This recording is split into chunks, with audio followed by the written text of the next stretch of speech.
दोस्तों 100 billion dollar का एक ऐसा प्लान जो पूरे उत्तर प्रदेश को ट्रांसफॉर्म कर देगा। जब हम इंडिया के सबसे डेवलप्ड स्टेट की बात करते हैं तो अक्सर गुजरात, महाराष्ट्र या तमिलनाडु का नाम आता है, लेकिन पिछले कुछ सालों से एक स्टेट इतना तेजी से डेवलपमेंट की तरफ बढ़ा है कि आज वो स्केल के मामले में सबको चैलेंज कर रहा है। एक ऐसा स्टेट जहां एक साथ expressways, airports, metro systems, defence corridors, industrial cities, semiconductor parks, logistic hubs और न्यू टाउनशिप बन रहे हैं, और ये स्टेट है उत्तर प्रदेश। आज उत्तर प्रदेश की इकोनॉमी 30.25 लाख करोड़ के आसपास पहुंच चुकी है। आज उत्तर प्रदेश तमिलनाडु और गुजरात जैसे स्टेट को पीछे छोड़ते हुए महाराष्ट्र के बाद देश की दूसरी सबसे बड़ी इकोनॉमी बन गई है। आज उत्तर प्रदेश में देश का सबसे बड़ा एक्सप्रेसवे नेटवर्क है, और रिसेंटली इंडियन स्किल रिपोर्ट्स के अनुसार न्यूमेरिकल स्किल्स के मामले में उत्तर प्रदेश के युवा पूरे देश में सबसे पहले स्थान पर आते हैं। साथ ही उत्तर प्रदेश को भारत का ग्रेन हाउस भी कहा जाता है, क्योंकि उत्तर प्रदेश आज काफी चीजों का सबसे बड़ा उत्पादक है, जैसे कि गेहूं, गन्ना, चावल और बाजरा। बात रेलवे की करें तो आज रेलवे नेटवर्क में भी उत्तर प्रदेश टॉप करता है। आज उत्तर प्रदेश के पास 16,000 किलोमीटर से अधिक देश का सबसे बड़ा रेलवे ट्रैक नेटवर्क है। इसके अलावा मोबाइल और इलेक्ट्रॉनिक मैन्युफैक्चरिंग में भी उत्तर प्रदेश काफी तेजी से आगे बढ़ रहा है। भारत में बनने वाले कुल मोबाइल का लगभग 40% हिस्सा अकेले उत्तर प्रदेश, मुख्य रूप से नोएडा और ग्रेटर नोएडा में मैन्युफैक्चर होते हैं, और MSMEs की सर्वाधिक संख्या उत्तर प्रदेश में ही है। उत्तर प्रदेश के इकोनॉमिक सर्वे के अनुसार पिछले कुछ सालों में राज्य की पर कैपिटा इनकम भी लगभग डबल हो चुकी है। देखिए, जब किसी स्टेट की इकोनॉमी ग्रो करती है तो वहाँ पे इंडस्ट्रीज आती है और जॉब्स बढ़ती है, इसके साथ ही यहाँ लोगों की इनकम भी बढ़ती है। तो अक्सर वो पैसा जाता कहाँ पे है? देखिए, कुछ लोग पैसे को बिजनेस में इन्वेस्ट करते हैं, कुछ लोग रियल एस्टेट में इन्वेस्ट करते हैं, और कुछ लोग स्टॉक मार्केट में, और कुछ इन्वेस्टर्स जो है वो बॉन्ड्स जैसे फाइनेंशियल इंस्ट्रूमेंट्स भी एक्सप्लोर करते हैं। वैसे भी इन्वेस्टिंग में भी सिर्फ एक ही एसेट्स क्लास को देखना जरूरी नहीं होता। मार्केट में अलग अलग एसेट्स क्लास अवेलेबल है, और उन्हें समझना भी काफी ज्यादा इंपॉर्टेंट है, और इन्हीं में से एक है बॉन्ड मार्केट। अगर आप लिस्टेड कॉर्पोरेट बॉन्ड्स के बारे में एक्सप्लोर करना चाहते हैं तो पर्सनली मुझे विंट वेल्थ एक इंटरेस्टिंग प्लेटफॉर्म लगा। ये एक ऐसा प्लेटफॉर्म है जहां retail investors listed corporate bond explore कर सकते हैं। विंट वेल्थ एक सेबी रजिस्टर्ड ब्रोकर प्लेटफॉर्म है जहां आप फिक्स रिटर्न बॉन्ड्स एक्सप्लोर कर सकते हो। सिंपल लैंग्वेज में समझाऊं तो यहाँ इन्वेस्ट करते वक्त आपको पहले से ही ये क्लियर होता है कि आपको कितना इंटरेस्ट यहाँ मिलने वाला है और कितने टाइम बाद आपका जो प्रिंसिपल अमाउंट है वो वापस मिलेगा। कॉर्पोरेट बॉन्ड्स में फिक्स रिटर्न 9 से 12% पर एनम की रेंज में मिलता है, और ये बॉन्ड्स जनरली BBB से लेके AA रेटेड होते हैं। पहले ऐसे इन्वेस्टमेंट ऑप्शन में पार्टिसिपेशन रिलेटिवली लिमिटेड था,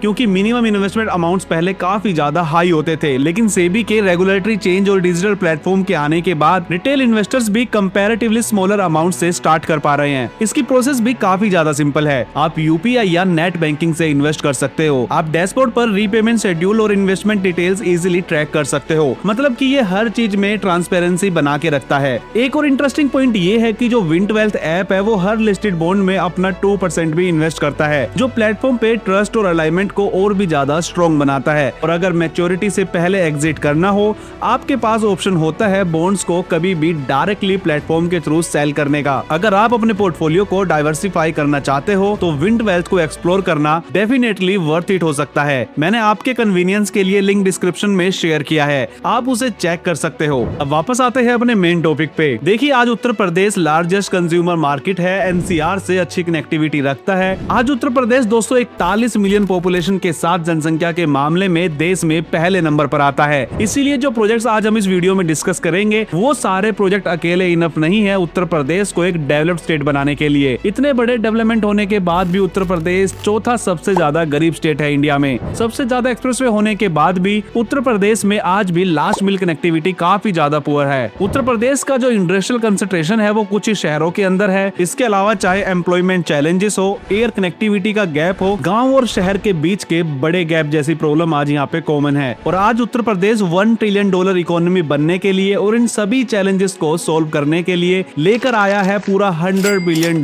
का मेगा मेकओवर प्लान। और ये कोई एक सिंगल प्रोजेक्ट नहीं है, बल्कि अलग अलग प्रोजेक्ट्स का एक कॉम्बिनेशन है। पहला चैप्टर है semiconductors, electronics and data centres. India में अभी जो सबसे तेजी से डेवलप हो रहे हैं वो है इंडिया के सेमीकंडक्टर्स और इलेक्ट्रॉनिक मैन्युफैक्चरिंग सेक्टर्स, जिसमें महाराष्ट्र, गुजरात, कर्नाटका और आंध्र प्रदेश जैसे स्टेट्स तेजी से आगे बढ़ रहे हैं। और इस रेस में अब उत्तर प्रदेश भी पीछे नहीं है। आज नोएडा, ग्रेटर नोएडा और यमुना सिटी डिजिटल इकोनॉमी को ट्रांसफॉर्म कर रहे हैं। ये रैपिडली इंडिया का सबसे बड़ा इलेक्ट्रॉनिक, सेमीकंडक्टर और डेटा सेंटर हब में कन्वर्ट हो रहा है। आज इंडिया में बनने वाले स्मार्टफोन का एक बहुत बड़ा हिस्सा नोएडा और ग्रेटर नोएडा के मैन्युफैक्चरिंग इकोसिस्टम से आता है। चाहे फिर वो सैमसंग, ओप्पो, वीवो, लावा कोई भी इलेक्ट्रॉनिक मैन्युफैक्चरर्स हो, पहले से वो यहाँ पर लार्ज स्केल प्रोडक्शन कर रहे हैं। उत्तर प्रदेश को इलेक्ट्रॉनिक मैन्युफैक्चरिंग हब बनाने के लिए स्टेट और सेंट्रल गवर्नमेंट दोनों एग्रेसिवली इन्वेस्टमेंट अट्रैक्ट कर रहे हैं। लेकिन अब फोकस सिर्फ मोबाइल असेंबली पर नहीं रहा, अब फोकस पूरी इलेक्ट्रॉनिक वैल्यू चेन पर आ गया है। और इसी डायरेक्शन में ग्रेटर नोएडा और यमुना एक्सप्रेसवे सिटीज में नए इलेक्ट्रॉनिक्स मैन्युफैक्चरिंग क्लस्टर डेवलप किए जा रहे हैं। येडा रीजन में 206 एकड़ का उत्तर प्रदेश का पहला इलेक्ट्रॉनिक्स मैन्युफैक्चरिंग क्लस्टर अप्रूव हो चुका है, जहां पे मोबाइल फोन्स, कंप्यूटर्स और एडवांस इलेक्ट्रॉनिक प्रोडक्ट्स मैन्युफैक्चर्स किए जाएंगे। इस प्रोजेक्ट में फैक्ट्रीज के साथ skill development centres, business centres और इंडस्ट्रियल इंफ्रास्ट्रक्चर भी डेवलप किया जाएगा। लेकिन सबसे बड़ा चेंज सेमीकंडक्टर सेक्टर में देखने को मिल रहा है। कई सालों तक इंडिया सिर्फ चिप इंपोर्ट करता था, लेकिन अब यमुना सिटी को सेमीकंडक्टर मैन्युफैक्चरिंग इकोसिस्टम के रूप में डेवलप किया जा रहा है। यहीं HCL और फॉक्सकॉन का लगभग 3706 करोड़ का सेमीकंडक्टर प्रोजेक्ट डेवलप हो रहा है। ये पूरी जो फैसिलिटी है वो कंपाउंड सेमीकंडक्टर, सेंसर्स और सेमीकंडक्टर पैकेजिंग और टेस्टिंग से जुड़े प्रोडक्ट्स मैन्युफैक्चर करेगी। इस प्रोजेक्ट को इंडिया सेमीकंडक्टर मिशन के अंडर अप्रूवल मिल चुका है और इसी सेमीकंडक्टर रिवोल्यूशन को और बड़ा बूस्ट देने के लिए उत्तर प्रदेश सिर्फ एक चिप फैक्ट्री पर नहीं रुक रहा, बल्कि HCL फॉक्सकॉन सेमीकंडक्टर फैसिलिटी को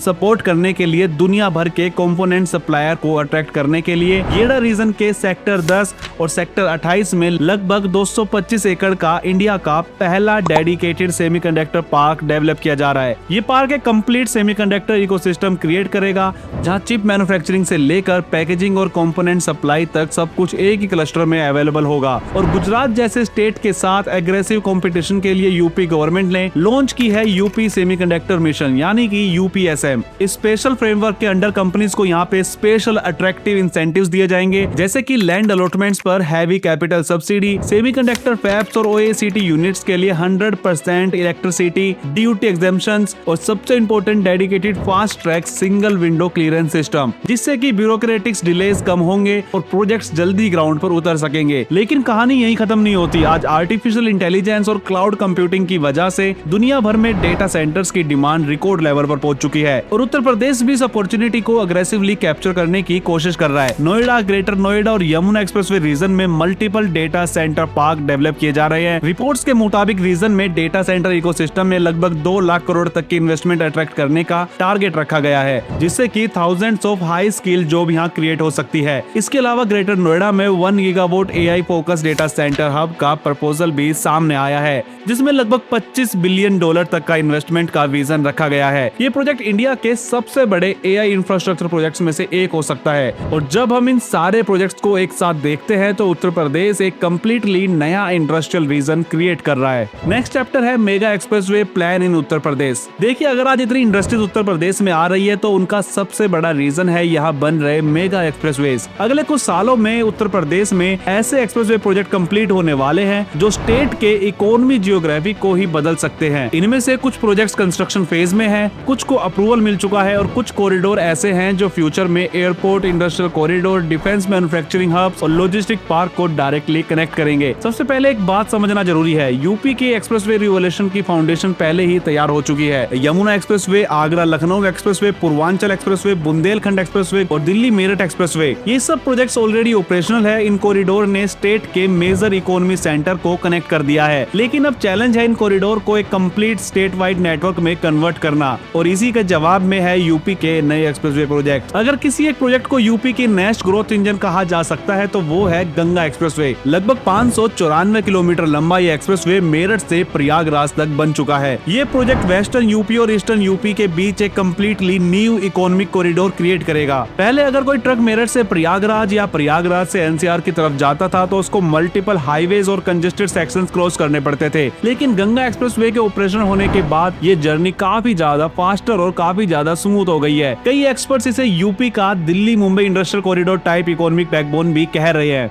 अब बात करते हैं उन प्रोजेक्ट्स की जिसका इम्पैक्ट शायद सबसे ज्यादा विजिबल होगा, कानपुर लखनऊ एक्सप्रेसवे। देखिए, कानपुर और लखनऊ यूपी के दो सबसे इंपॉर्टेंट अर्बन सेंटर्स है। हर दिन लाखों लोग इन दोनों शहरों के बीच ट्रैवल करते हैं। ट्रैफिक कंजेशन एक परमानेंट चैलेंज बन चुका है। इसी प्रॉब्लम को सोल्व करने के लिए कानपुर लखनऊ एक्सप्रेसवे डेवलप किया जा रहा है। सिर्फ ट्रैवल टाइम कम करना इसका ऑब्जेक्टिव नहीं है, असली ऑब्जेक्टिव है एक इंटीग्रेटेड मेट्रोपॉलिटन इकोनॉमी रीजन बनाना, बिल्कुल वैसे ही जैसे मुंबई पुणे बेल्ट है या फिर दिल्ली गुड़गांव नोएडा रीजन काम करता जाता है। एक्सप्रेसवे के ऑपरेशनल होने के बाद रियल एस्टेट डेवलपमेंट एक्सेलरेट हो सकता है, इंडस्ट्रियल क्लस्टर एक्सपेंड हो सकते हैं, IT पार्क और कमर्शियल इन्वेस्टमेंट भी इंक्रीज हो सकती है। नेक्स्ट है बलिया लिंक एक्सप्रेसवे। देखिए, पूर्वांचल एक्सप्रेसवे ने ईस्टर्न उत्तर प्रदेश को डेवलपमेंट का नया गेटवे दिया है, लेकिन पूर्वांचल रीजन का ईस्टर्न मोस्ट पार्ट अभी भी एक्सप्रेसवे नेटवर्क से डायरेक्टली कनेक्टेड नहीं है। इस गैप को फिल करने के लिए बलिया लिंक एक्सप्रेसवे को बनाया जाएगा। अब आते हैं शायद यूपी के सबसे स्ट्रेटेजिक फ्यूचर प्रोजेक्ट्स पर, जेवर link expressway. Noida international airport already India के सबसे इंपॉर्टेंट एविएशन प्रोजेक्ट्स में से एक है, लेकिन एयरपोर्ट की सक्सेस सिर्फ रनवे से डिसाइड नहीं होती। एयरपोर्ट की सक्सेस उसकी कनेक्टिविटी डिसाइड करती है, और इसीलिए जेवर लिंक एक्सप्रेसवे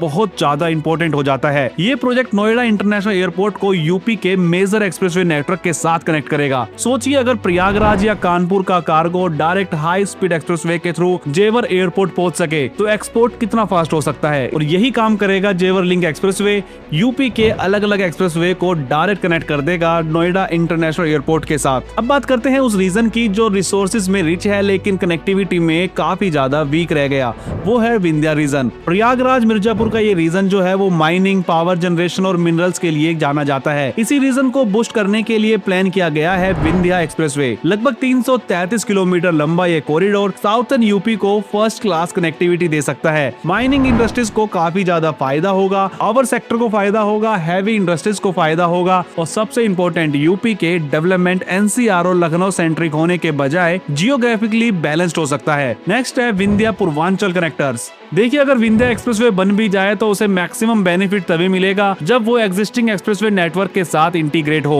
इसीलिए प्लान किया गया है विंध्या पूर्वांचल कनेक्टर। ये कॉरिडोर विंध्या रीजन को डायरेक्टली पूर्वांचल एक्सप्रेसवे से कनेक्ट करेगा। जब ये प्रोजेक्ट कंप्लीट हो जाएगा तो ईस्टर्न यूपी और साउथर्न यूपी के बीच में जो गुड्स के मूवमेंट है वो ड्रामेटिकली इंप्रूव हो सकते हैं। अब बात टूरिज्म और स्पिरिचुअल टूरिज्म कनेक्टिविटी की करते हैं। हर साल करोड़ों लोग NCR से हरिद्वार और उत्तराखंड में ट्रेवल करते हैं। पीक सीजन में हाईवेज पर मैसिव ट्रैफिक जैम्स देखने को मिलते हैं। मेरठ हरिद्वार एक्सप्रेसवे इसी चैलेंज का सॉल्यूशन बन सकता है। ये प्रोजेक्ट सिर्फ ट्रैवल टाइम को कम नहीं करेगा बल्कि टूरिज्म इकोनॉमी को सपोर्ट करेगा। देखिए, बुंदेलखंड एक्सप्रेसवे ऑलरेडी ऑपरेशनल है, लेकिन गवर्नमेंट बुंदेलखंड रीजन को और भी ज्यादा स्ट्रेंथन करना चाहती है। इसी स्ट्रेटेजी का पार्ट है झांसी लिंक एक्सप्रेसवे। सबसे बड़ा बेनिफिट यहाँ पे होगा डिफेंस कॉरिडोर को। आज बुंदेलखंड डिफेंस कॉरिडोर यूपी का सबसे इंपॉर्टेंट इंडस्ट्रियल प्रोजेक्ट में से एक है, जिसकी बात हम आगे इस वीडियो में जानेंगे। नेक्स्ट चैप्टर है the rise of new industrial cities of Uttar Pradesh. देखिए, जब लोग उत्तर प्रदेश के डेवलपमेंट की बात करते हैं तो अक्सर फोकस एक्सप्रेसवेज, एयरपोर्ट या सेमीकंडक्टर प्रोजेक्ट्स पर ही चला जाता है, लेकिन एक ट्रांसफॉर्मेशन ऐसी भी चल रही है जिसके बारे में बहुत कम लोग बात करते हैं, और वो है पूरे के पूरे नए इंडस्ट्रियल स्मार्ट सिटीज का कंस्ट्रक्शन। ऐसी सिटीज जो खेतों और खाली जमीनों पर प्लान हो रही है, और इसी ट्रांसफॉर्मेशन का सबसे बड़ा एग्जाम्पल है बीदा, मतलब की Bundelkhand industrial development authority. Jhansi के पास डेवलप हो रहा बीदा लगभग 65,000 एकड़ से भी ज्यादा एरिया में प्लान किया गया है। ये प्रोजेक्ट इतना बड़ा है कि इसे कई लोग फ्यूचर नोएडा से भी बड़ा इंडस्ट्रियल सिटी मान रहे हैं। मास्टर प्लान के मुताबिक इसमें इंडस्ट्रीज के लिए अलग जोन होंगे, रेसिडेंशियल सेक्टर अलग होंगे, कमर्शियल डिस्ट्रिक्ट अलग होंगे और एजुकेशनल इंस्टीट्यूट भी होंगे। यानी यहाँ सिर्फ फैक्ट्रीज नहीं आएंगी, यहाँ पूरा एक नया सिटी इकोसिस्टम डेवलप किया जाएगा। लेकिन सिर्फ झांसी ही नहीं, ईस्टर्न उत्तर प्रदेश में भी एक साइलेंट इंडस्ट्रियल रिवोल्यूशन चल रहा है, जो कि है गीदा, मतलब कि गोरखपुर इंडस्ट्रियल डेवलपमेंट अथॉरिटी। एक समय था जब गोरखपुर को प्राइमरली जो है वो एग्रीकल्चर और रीजनल ट्रेड सेंटर के रूप में देखा जाता था, लेकिन आज गीदा रैपिडली एक मैन्युफैक्चरिंग हब में कन्वर्ट हो रहा है। Steel industries, garment manufacturing, food processing unit, FMCG factories और कई नए इंडस्ट्रियल इन्वेस्टमेंट्स यहाँ अट्रैक्ट हो रहे हैं। अब आते हैं यमुना एक्सप्रेसवे रीजन पर। आज अधिकतर लोग येड़ा को सिर्फ जेवर एयरपोर्ट और नोएडा से कनेक्ट करके देखते हैं, लेकिन रियलिटी इससे काफी ज्यादा बड़ी है। Yamuna expressway industrial development authority अब अपना सेकंड फेज एक्सपेंशन पर काम स्टार्ट कर चुका है, और इस एक्सपेंशन का ऑब्जेक्टिव सिर्फ नोएडा को बड़ा बनाना नहीं है, बल्कि पूरे रीजन में नए अर्बन सेंटर क्रिएट करना है। यानी कि NCR का एक्सपेंशन भी अब ट्रेडिशनली दिल्ली, नोएडा, गुड़गांव मॉडल से आगे बढ़कर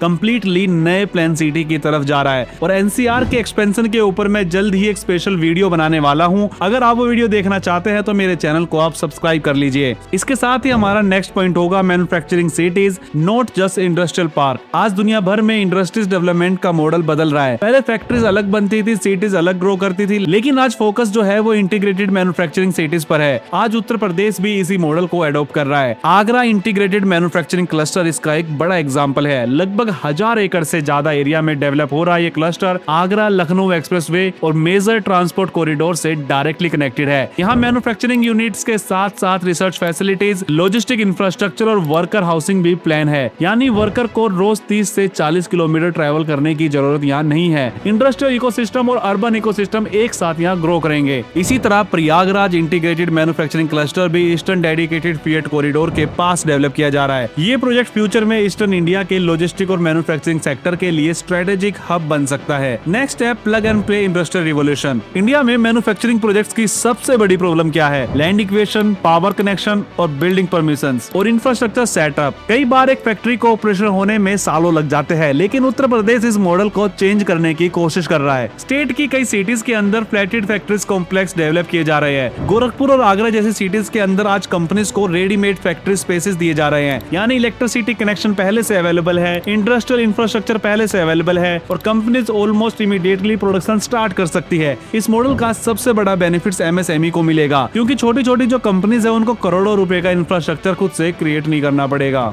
नेक्स्ट है एक्सप्रेसवेज टू इकोनॉमी कॉरिडोर्स। लेकिन शायद उत्तर प्रदेश की सबसे स्मार्ट स्ट्रेटेजी कुछ और ही है, और वो है एक्सप्रेसवेज को इकोनॉमी कॉरिडोर्स में कन्वर्ट करना। पहले रोड बनती थी, लोग ट्रेवल करते थे, बस काम खत्म। लेकिन यूपी में अब एक्सप्रेसवे के एग्जिट पॉइंट्स पर ही इंडस्ट्रियल क्लस्टर डेवलप किए जा रहे हैं। Ganga expressway, Bundelkhand expressway, Agra Lucknow expressway, इन सब कॉरिडोर के पास इंटीग्रेटेड मैन्युफैक्चरिंग और लॉजिस्टिक क्लस्टर यानी IMLCs को डेवलप किया जा रहा है। नेक्स्ट चैप्टर है the hidden logistic empire of Uttar Pradesh. एक समय था जब यूपी को प्रॉपर एक लैंडलॉक स्टेट कहा जाता था, ना कोई सी पोर्ट, ना डायरेक्ट मैरीटाइम एक्सेस, और इसी वजह से लॉजिस्टिक कॉस्ट हमेशा एक चैलेंज रहती थी। लेकिन आज सिचुएशन कंप्लीटली बदल चुकी है और इस ट्रांसफॉर्मेशन की शुरुआत होती है दो मेगा प्रोजेक्ट से, ईस्टर्न डेडिकेटेड फ्रेट कॉरिडोर और western dedicated freight corridor, two freight highways that changed everything. India में रेलवेज की बात होती है तो हम पैसेंजर ट्रेन के बारे में सोचते हैं, लेकिन dedicated freight corridors completely different concept है। ये रेलवे लाइन सिर्फ फ्रेट ट्रेन के लिए बनाई गई है, यानी कार्गो ट्रेन को पैसेंजर ट्रैफिक का वेट नहीं करना पड़ता। और सबसे इम्पोर्टेंट बात यह है कि इन दोनों फ्रेट कॉरिडोर का स्ट्रेटेजिक इंटरसेक्शन जो है वो उत्तर प्रदेश के दादरी में है, जो कि पड़ता है ग्रेटर नोएडा में। यही वो लोकेशन है जहाँ ईस्टर्न डेडिकेटेड फ्रेट कॉरिडोर और western dedicated freight corridor connect होते हैं। अगर गुजरात और महाराष्ट्र के पोर्ट से निकला हुआ कार्गो नॉर्थ इंडिया या ईस्टर्न इंडिया जाना चाहता है तो उसको सबसे important transit point Uttar Pradesh बन जाता है। पहले फ्रेट ट्रेन की एवरेज स्पीड भी लगभग 25 किलोमीटर पर आवर तक होती थी, लेकिन डेडिकेटेड फ्रेट कॉरिडोर्स पर ये speed 75 to 100 kilometre per hour तक पहुंच सकती है, जिसका रिजल्ट ये है कि जो कार्गो पहले 3 से 4 दिन लेता था अब वो लगभग 24 घंटे के आसपास मेजर पोर्ट्स तक पहुंच सकता है। इसीलिए आज इंडस्ट्रीज उन्हीं लोकेशन को चूज कर रही है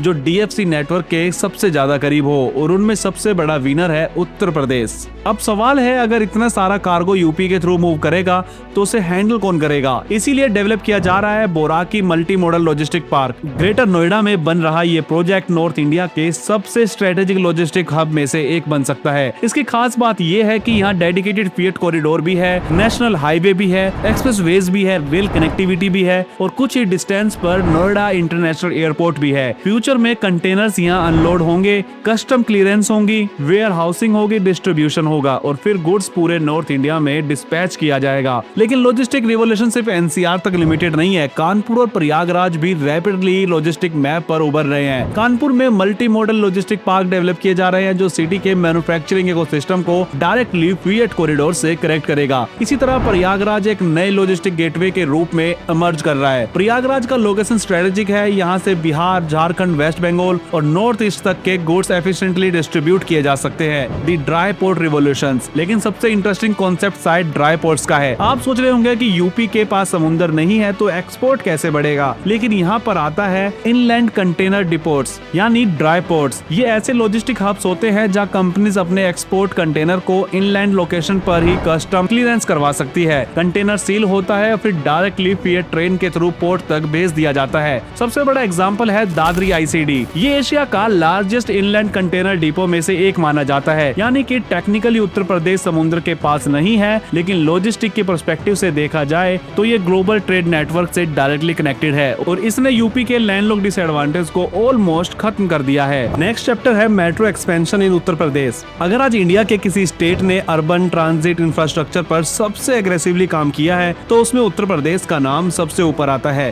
जून 2026 तक उत्तर प्रदेश देश का नंबर 1 स्टेट बन चुका है मेट्रो सिटीज की संख्या के हिसाब से। यूपी के कुल 7 शहरों में मेट्रो या रैपिड रेल कनेक्टिविटी ऑपरेशनल है, यानी इंडिया के किसी भी दूसरे स्टेट के पास इतने ऑपरेशनल मेट्रो सिटीज नहीं है। और सिर्फ मेट्रो ही नहीं बल्कि दिल्ली, गाजियाबाद, मेरठ, नमो भारत RRTS ने भी यूपी के अर्बन ट्रांसपोर्ट को एक नए लेवल पर पहुंचा दिया है। लेकिन कहानी यही खत्म नहीं होती।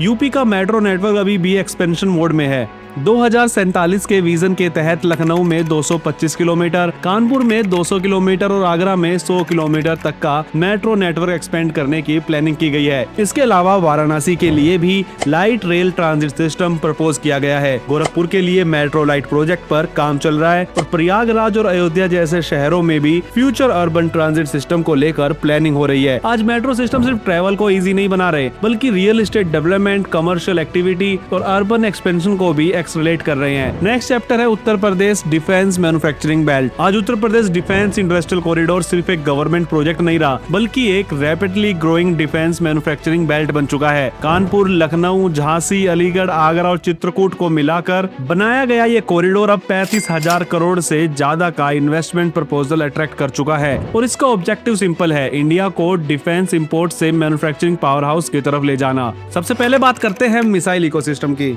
लखनऊ नोड को कॉरिडोर का हाई टेक कमांड सेंटर माना जाता है और यहीं पर ब्रह्मोस एरोस्पेस की facility next generation BrahMos missile के इंटीग्रेशन और टेस्टिंग पर काम कर रही है। वहीं झांसी में भारत डायनेमिक लिमिटेड का मेजर मैन्युफैक्चरिंग हब डेवलप हो रहा है जहां मिसाइल सिस्टम और एडवांस डिफेंस इक्विपमेंट बनाए जाएंगे। लेकिन डिफेंस कॉरिडोर की सबसे बड़ी स्ट्रेंथ सिर्फ मिसाइल ही नहीं है। कानपुर में डेवलप हो रहा Adani defence complex south Asia का सबसे बड़ा एम्यूनेशन मैन्युफैक्चरिंग फैसिलिटीज में से एक माना जाता है। यहाँ स्मॉल आर्म्स एम्यूनेशन से लेकर आर्टिलरी सेल्स तक के प्रोडक्शन किए जाते हैं। इसी के साथ कानपुर की जो पुरानी लेगेसी फैक्ट्रीज है वो भी इकोसिस्टम को सपोर्ट कर रही है, यानी कि एम्यूनेशन मैन्युफैक्चरिंग में भी उत्तर प्रदेश तेजी से आगे बढ़ रहा है। नेक्स्ट है Aligarh the defence supply chain hub. एक समय था जब अलीगढ़ लॉक्स और हार्डवेयर इंडस्ट्रीज के लिए काफी ज्यादा फेमस था, लेकिन आज वही city defence manufacturing supply chain का इंपॉर्टेंट पार्ट बन चुकी है। Drones and aerospace. देखिए फ्यूचर वॉरफेयर जो है वो ड्रोन पर ही डिपेंड करने वाली है और इसी अपॉर्चुनिटी को कैप्चर करने के लिए कानपुर में IIT कानपुर के साथ military grade drone testing infrastructure develop किया गया है। आगरा और चित्रकूट नोड्स को एरोस्पेस मैन्युफैक्चरिंग और एविएशन कंपोनेंट के लिए डेवलप किया जा रहा है। नेक्स्ट चैप्टर है एयरपोर्ट रेवोल्यूशन। देखिए आज उत्तर प्रदेश ने एविएशन सेक्टर में एक ऐसा माइलस्टोन अचीव किया है जो किसी और स्टेट के पास नहीं है। जून 2026 तक उत्तर प्रदेश देश का नंबर 1 स्टेट बन चुका है सबसे ज्यादा इंटरनेशनल एयरपोर्ट के मामले में। जी हाँ, यूपी में आज 5 ऑपरेशनल इंटरनेशनल एयरपोर्ट्स है और टोटल ऑपरेशनल एयरपोर्ट की संख्या 16 से ज्यादा हो चुकी है। अगले कुछ सालों में 5 और एयरपोर्ट के साथ में ये नेटवर्क जो है वो 21 एयरपोर्ट्स तक पहुंच सकता है। लेकिन सबसे बड़ा गेम चेंजर है नोएडा इंटरनेशनल एयरपोर्ट जेवर। ये सिर्फ उत्तर प्रदेश का नहीं बल्कि पूरे भारत का सबसे एम्बिशियस ग्रीनफील्ड प्रोजेक्ट माना जा रहा है। लेकिन सबसे इंटरेस्टिंग बात यह है कि यूपी सिर्फ बड़े शहरों तक सीमित नहीं रहा। भारत सरकार की उड़ान स्कीम के थ्रू आजमगढ़, अलीगढ़, मुरादाबाद, चित्रकूट और ललितपुर जैसे शहरों में भी एयर कनेक्टिविटी इंप्रूव की जा रही है। नेक्स्ट चैप्टर है religious cities becoming economy cities. अगर आप उत्तर प्रदेश की ग्रोथ स्टोरी को सिर्फ एक्सप्रेसवे, एयरपोर्ट या फैक्ट्रीज के नजरिए से देख रहे हैं तो आप इस पूरे पिक्चर का एक बहुत इंपॉर्टेंट हिस्सा मिस कर रहे हैं, क्योंकि उत्तर प्रदेश की सबसे पुरानी स्ट्रेंथ आज उसकी सबसे बड़ी इकोनॉमी स्ट्रेंथ बन रही है और वो है स्पिरिचुअल टूरिज्म इकोनॉमी। चाहे वो अयोध्या हो, वाराणसी हो, मथुरा वृंदावन हो या फिर प्रयागराज हो, ये सिर्फ रिलीजियस सिटी नहीं है, ये रैपिडली $multi-billion इकोनॉमी इंजन में ट्रांसफर हो रहा है। सबसे पहले बात करते हैं अयोध्या की, जो कि एक न्यू स्पिरिचुअल कैपिटल बन चुकी है उत्तर प्रदेश की। अयोध्या में roads, riverfronts, railway station, airport, hotel और पूरे नए अर्बन डिस्ट्रिक्ट डेवलप किए जा रहे हैं। नवा अयोध्या के नाम से एक नया टाउनशिप भी प्लान किया गया है। नेक्स्ट है वाराणसी। काशी विश्वनाथ धाम कॉरिडोर ने सिटी का पूरा लैंडस्केप बदल दिया है। गंगा घाट से लेकर टेम्पल कॉरिडोर तक आज वाराणसी में विजिटर एक्सपीरियंस कंप्लीटली ट्रांसफॉर्म हो चुका है और इसी का बेनिफिट बनारसी सिल्क, हैंडलूम और लोकल हैंडक्राफ्ट इंडस्ट्रीज को भी मिल रहा है। नेक्स्ट है मथुरा वृंदावन, जो कि एनसीआर की स्पिरिचुअल वीकेंड डेस्टिनेशन है। इस सिटी की सबसे बड़ी स्ट्रेंथ है लोकेशन, यमुना एक्सप्रेस वे के साथ डायरेक्ट कनेक्टिविटी और एनसीआर के बहुत ज्यादा करीब होना। वीकेंड पर मथुरा वृंदावन पहुंच रहे हैं। इसी डिमांड को देखते हुए premium resorts, wellness centres, service apartments और लार्ज हॉस्पिटैलिटी प्रोजेक्ट्स डेवलप हो रहे हैं। और अब जेवर इंटरनेशनल एयरपोर्ट के ऑपरेशन होने के बाद मथुरा को और भी इनडायरेक्ट इंटरनेशनल कनेक्टिविटी मिल रही है। फिलहाल तो ये वीडियोस बहुत ज्यादा लंबी हो गई है और उत्तर प्रदेश के बहुत सारे प्रोजेक्ट अभी भी कवर नहीं हो पाए हैं। अगर आप इस वीडियो पर 1000 कमेंट कर देते हो पार्ट 2 के लिए, तो हम जरूर इसका सेकंड पार्ट भी लेके आएंगे। Fixed returns do not constitute guaranteed or assured returns. Investments in corporate debt securities, municipal debt securities, and securitized debt instruments are subject to credit risks, market risks, and default risks, including delay and/or default in payment.